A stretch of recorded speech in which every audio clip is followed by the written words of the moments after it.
السلام علیکم ورحمۃ اللہ۔ محترم میرے پیارے ساتھیوں، شب برات کی فضیلت کا انکار نہیں کیا جا سکتا۔ مدلل جواب ضرور سنیے حضرت مولانا مفتی تقی عثمانی صاحب کا بہت ہی خوبصورت بیان۔ سامعین کرام ضرور سنیے اور ہمارے اس چینل کو سبسکرائب کیجئے تاکہ نئے نئے بیانات آپ کو سننے کو ملے۔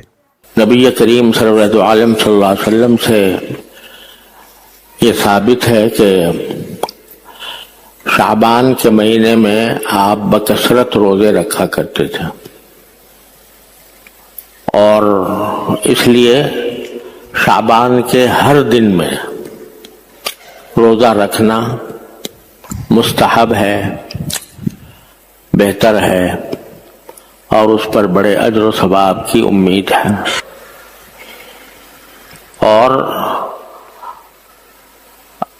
حدیث میں یہ بھی نبی کریم صلی اللہ علیہ وسلم نے ارشاد فرمایا کہ شعبان کے چاند کا خاص اہتمام کیا کرو تاکہ رمضان المبارک کا چاند صحیح طریقے سے دیکھا جا سکے۔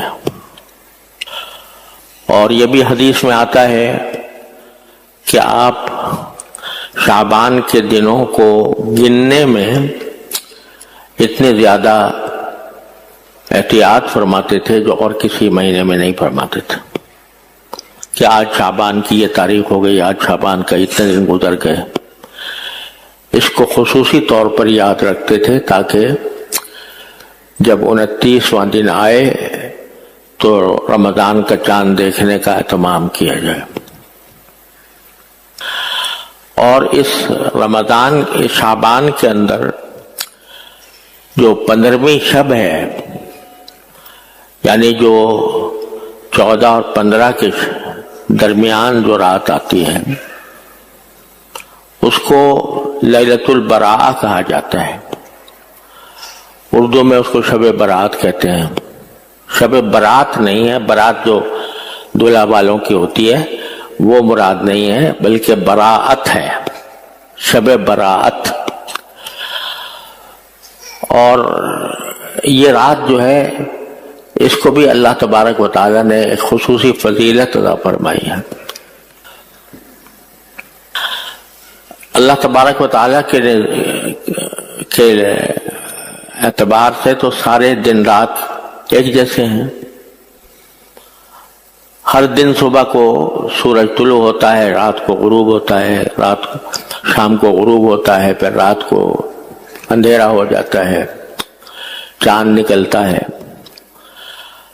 سارے سال میں یہی سلسلہ جاری رہتا ہے۔ ہر دن ظاہری اعتبار سے دوسرے دن کے جیسا ہی ہوتا ہے، لیکن اللہ تبارک و تعالیٰ کسی خاص دن کو یا کسی خاص رات کو اپنی طرف سے کچھ تقدس عطا فرما دیتے ہیں، اور اس کو اپنی طرف سے تقدس عطا کرنے کی وجہ سے اس رات کی ایک فضیلت بن جاتی ہے،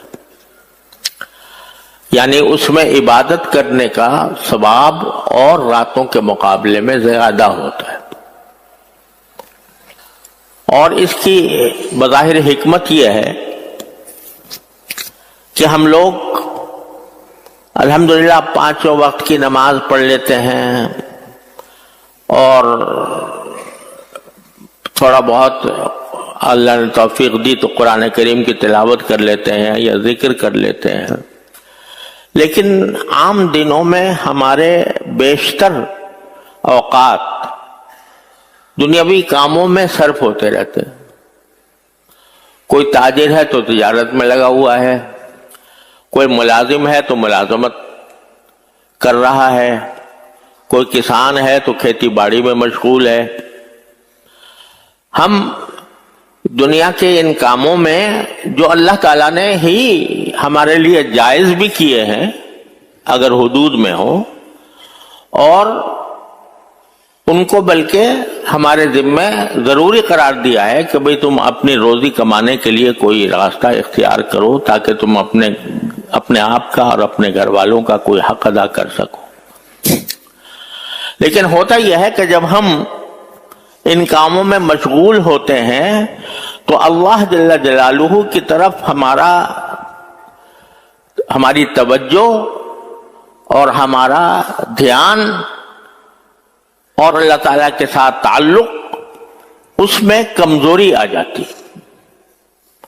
دن رات یہی سوچ بچار ہے کہ بھئی مجھے ملازمت کرنی ہے، میری تنخواہ کتنی ہو جائے، میری بڑھ جائے. کوئی یہ سوچتا ہے کہ میں تجارت کر رہا ہوں تو کس طرح اور زیادہ منافع کماؤں، اس فکر میں لگا رہتا ہے اور شب و روز اسی دھن اور دھیان میں گزرتے ہیں. تو جب آدمی دنیا کے اندر اتنا مشغول ہو جاتا ہے، چاہے جائز طریقے ہی سے مشغول ہو، اس وقت اس کا جو دھیان ہے وہ اپنے اللہ سے کسی قدر ہٹ جاتا ہے، اور اللہ تعالی کے ساتھ جو تعلق ہونا چاہیے اس تعلق میں کمزوری آ جاتی ہے. ہونا تو یہ چاہیے کہ بندے کا ہر وقت رابطہ اپنے اللہ سے استوار ہو، ہر وقت وہ اللہ کو یاد کرے، ہر وقت وہ اللہ تبارک و تعالیٰ کی نعمتوں کا شکر ادا کرے، اپنی کوئی حاجت ہو تو اللہ تعالیٰ سے مانگے، اور اس کے ساتھ مستقل رشتہ عبادت کا، بندگی کا اپنا استوار رکھے. لیکن ہمارے دنیاوی مشاغل چاہے وہ حلال ہی کیوں نہ ہو، وہ ہمیں اس تصور سے بعض اوقات دور لے جاتے ہیں، بھٹکا دیتے ہیں. تو اللہ تبارک و تعالیٰ تھوڑے تھوڑے وقفے سے کچھ ایسے دن ہمیں عطا فرماتے ہیں، کچھ ایسی راتیں ہمیں عطا فرماتے ہیں جس میں ایک طرح سے ہمیں بلایا جاتا ہے کہ تم کہاں بھٹکے جا رہے ہو، ذرا تھوڑی دیر کے لیے واپس آ جاؤ اور واپس آ کر اللہ تعالیٰ سے اپنا تعلق جوڑ لو، اس کو مضبوط کر لو، اس کو مستحکم بنا لو.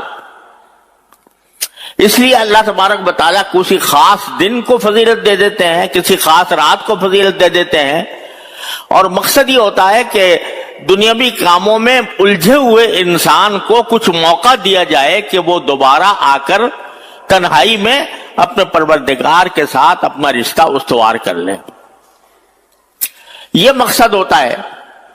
کبھی کہہ دیا بھائی ذوالحجہ کا عشرہ جو ہے وہ بڑی فضیلت رکھتا ہے، کبھی کہہ دیا کہ عرفے کا دن بڑا فضیلت رکھتا ہے، اس میں روزہ رکھا کرو، کبھی کہہ دیا کہ محرم جو ہے اللہ تبارک و تعالیٰ کا خاص مقدس مہینہ ہے اور محرم کے 10 تاریخ کو روزہ رکھا کرو، اور کبھی یہ شعبان کے اندر کہہ دیا کہ جو 15ویں رات ہے اس کو ہم نے خصوصی فضیلت عطا فرمائی. یہ خصوصی فضیلت ایک حدیث سے نہیں، 10 احادیث سے ثابت ہے. آج کل بعض لوگ یہ کہتے ہیں کہ شب برات کے بارے میں کوئی حدیث صحیح نہیں ہے، اور یہ بعض اوقات یہ نقطہ نظر پھیلایا جاتا ہے کہ اس رات کی کوئی اہمیت، خاص اہمیت نہیں ہے، کیونکہ کسی صحیح حدیث میں شب برات کی فضیلت وارد نہیں ہوئی، اور جو احادیث آئی ہیں وہ ضعیف ہیں، کمزور ہیں. لیکن خوب سمجھ لیجئے کہ اگرچہ اس شب برات کی فضیلت میں متعدد احادیث ضعیف ہیں، لیکن اس کے باوجود کچھ صحیح بھی ہیں، اور 17 صحابہ کرام رضی اللہ تعالی عنہم سے وہ احادیث مروی ہیں. 17 صحابہ کرام، مختلف روایات ہیں جن سے اس شب برات کی فضیلت ثابت ہوتی ہے. اور پھر امت کا تعامل بھی رہا ہے کہ علماء امت اس رات میں خصوصی طور پر عبادت کرنے پر زور دیا کرتے تھے، اور اس میں خاص اہتمام کرتے تھے کہ خصوصی عبادت کی جائے. لہذا یہ سمجھنا کہ اس رات کی کوئی فضیلت نہیں، یہ خیال غلط ہے. احادیث سے ثابت ہے، 17 صحابہ کرام سے احادیث اس بارے میں مروی ہیں. اور اس کی فضیلت یہ ہے کہ اس رات میں اللہ تبارک و تعالیٰ کی طرف سے خصوصی توجہ ہوتی ہے اپنے بندوں کی طرف، اور اس رات میں جب بندہ اللہ تبارک و تعالیٰ کی عبادت میں مشغول ہوتا ہے تو اس مشغولی کو اللہ تبارک و تعالیٰ تقریباً وہ درجہ دیتے ہیں جیسے شب قدر میں عبادت کا جو درجہ ہوتا ہے، تقریباً وہ درجہ شب برات میں بندوں کو دیا جاتا ہے۔ اور اس رات کے اندر بعض روایتوں میں یہ بھی آتا ہے،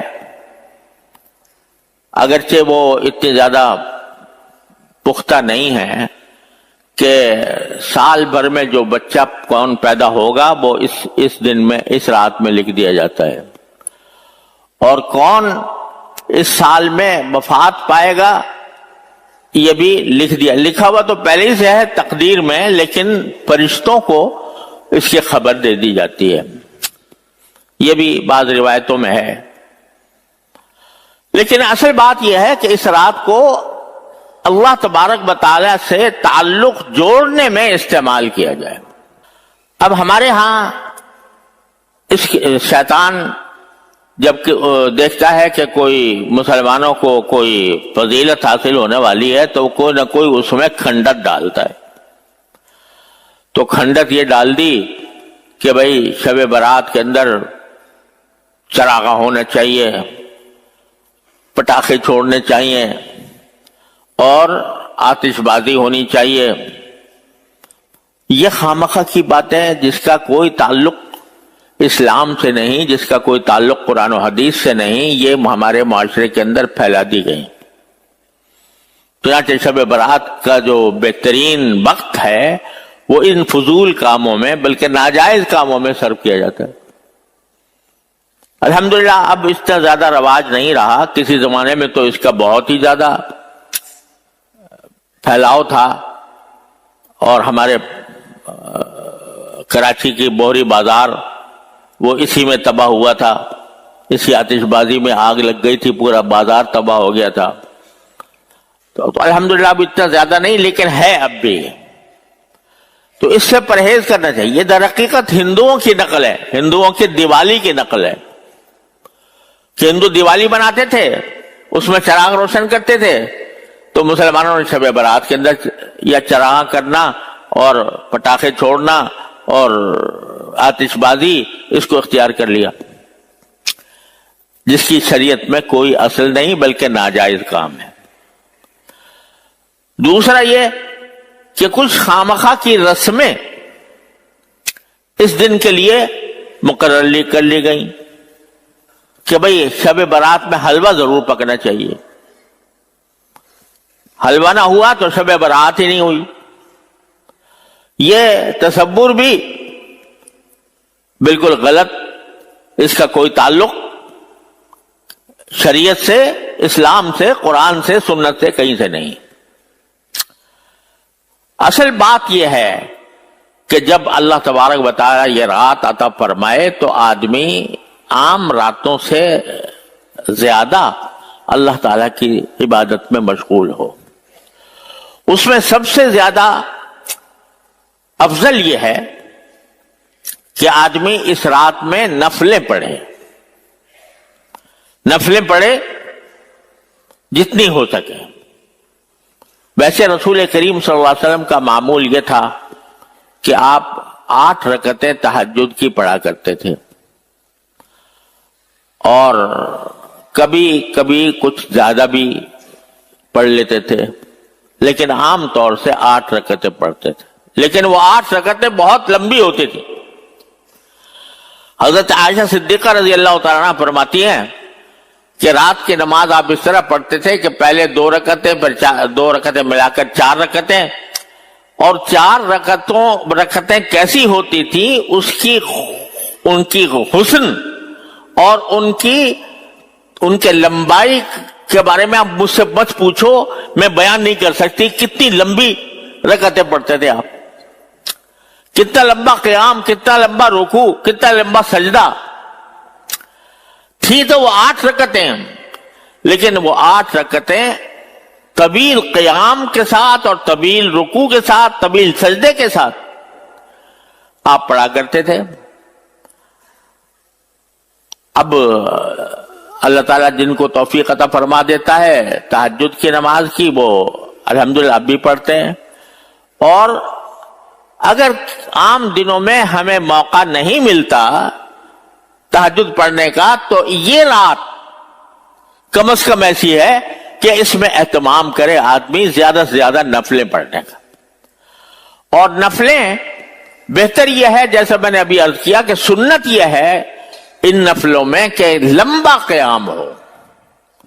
لمبا قیام اس وقت ہوگا جب قرآن کریم کی لمبی صورتیں یاد ہوں. جن کو لمبی صورتیں یاد ہیں، حافظ ہیں یا حافظ نہیں ہیں لیکن لمبی صورتیں یاد ہیں، تو وہ اس میں تلاوت کریں. اور اگر لمبی صورتیں یاد نہیں ہیں تو میرے بھائیوں کوشش تو کر لو کہ اگر اس سال یاد نہیں ہے تو اگلے سال جب ہمیں موقع دے، اور شب قدر آنے والی ہے رمضان کی، اس میں اللہ تعالیٰ موقع دے تو ہم لمبی صورتیں پڑھا کریں. کم سے کم ام کا پارا تو یاد ہو جائے. ہر مسلمان کو چاہیے کہ کم سے کم ام کا پارا تو وہ حفظ کر لے، تاکہ ایک رکعت میں اس نے سورہ نبا پڑھ لی، دوسرے میں سورہ نازعات پڑھ لی، تیسرے میں سورہ عبس پڑھ لی، جو ذرا نسبتاً لمبا. ہر مسلمان کو چاہیے، یہ کچھ عالم کا حافظی کا کام نہیں ہے. یہ ہر مسلمان کو چاہیے کہ وہ لمبی صورتیں یاد کرے، اور اس نیت سے یاد کرے کہ نفلوں میں پڑھا کروں گا. اور پھر اس میں رکوع بھی لمبا. رکوع میں عام طور سے سبحان ربی العظیم پڑھتے ہیں، وہ تو ہے ہی مسنون، لیکن اگر اس میں اور تسبیحات بھی پڑھیں تو بہت ہی اچھا. سبحان اللہ، الحمدللہ، لا الہ الا اللہ، اللہ اکبر، یہ سب کچھ پڑھ سکتے ہیں. اور سجدے میں سبحان ربی الاعلیٰ عام طور سے پڑھا جاتا ہے اور وہی مسنون بھی ہے، لیکن اس میں دعا بھی، سجدے میں دعائیں، معصور دعائیں جو قرآن میں آئی ہیں، ربنا آتنا فی الدنیا حسنۃ وفی الآخرۃ حسنۃ وقنا عذاب النار مثلا. اور وہ دعائیں جو رسول کریم صلی اللہ علیہ وسلم سے منقول ہیں، مناجات مقبول میں چھپی ہوئی ہیں، وہ دعائیں مانگو اللہ تبارک و تعالیٰ سے. تو زیادہ سے زیادہ نفلیں پڑھنا تنہائی میں. جماعت اس میں نہیں ہے. یہ رات جلسوں کی نہیں ہے، جلوسوں کی نہیں ہے، یہ اجتماعات کی نہیں ہے. سارا وقت بسا اوقات بس اسی مسجد کے اندر وہ اجتماع ہو رہا ہے، قوالی ہو رہی ہے، یا اس میں کھانے پک رہے ہیں، دیگیں چل رہی ہیں، اسی میں وقت برباد کر دیا جاتا ہے. یہ رات تو ایسی ہے کہ بس بندہ ہو اور اس کا اللہ ہو. اللہ تبارک و تعالیٰ کی بارگاہ میں بیٹھ کر اور نفلوں کے اندر، اور نفلوں کے ساتھ قرآن کریم کی تلاوت جتنی ہو سکے، اور دعائیں جو نبی کریم صلی اللہ علیہ وسلم سے منقول ہیں، مناجات مقبول کے اندر آئی ہیں، وہ دعائیں کثرت سے کی جائیں. اور ساتھ ساتھ اپنی حاجتوں کے لیے بھی، اپنی ضروریات کے لیے بھی، خواہ وہ دینی ضرورت ہو خواہ وہ دنیاوی ضرورت ہو، وہ اللہ تبارک و تعالیٰ کی بارگاہ میں پیش کی جائے اور اللہ تعالیٰ سے وہ دعا مانگی جائے. تو جب اللہ تبارک و تعالیٰ نے یہ رات لکھی ہی اس لیے ہے، رکھی ہی اس لیے ہے کہ اس کے بندے اس کے قریب آئیں، اس کے بندے اس سے رجوع کریں، اس کے ساتھ اپنا تعلق جوڑیں. تو دعا کرے گا تو کیا وہ رد کر دے گا؟ کیا ایک طرف تو فرما رہے آؤ آؤ مجھ سے مانگو، آؤ مجھ سے اپنی حاجتوں کی دعا کرو، اور جب آ گئے تو وہ رد کر دے کہ جب بھاگ جاؤ میں نہیں مانتا، تمہاری دعا قبول کرتا. اللہ تعالیٰ کی شان رحیمی سے یہ بات بہت بعید ہے. لہذا اس میں امید یہ ہے کہ انشاءاللہ جو دعائیں کی جائیں گی وہ بارگاہ الہی میں قبول ہوں گی، اور جب قبول ہوں گی تو اس میں یہ دعا بھی مانگو کہ یا اللہ اس رات میں تو آپ نے توفیق دے دی ہمیں اپنے بارگاہ میں حاضر ہونے کی، آئندہ بھی توفیق عطا فرما دیجئے۔ یہ مانگو یا اللہ میں میری زندگی اپنی رضا کے مطابق بنا دیجئے، مجھے دین کے صحیح احکام پر عمل کرنے کی توفیق عطا فرما دیجئے، یہ مانگو تو اللہ تبارک و تعالیٰ پھر انشاءاللہ شب برات کے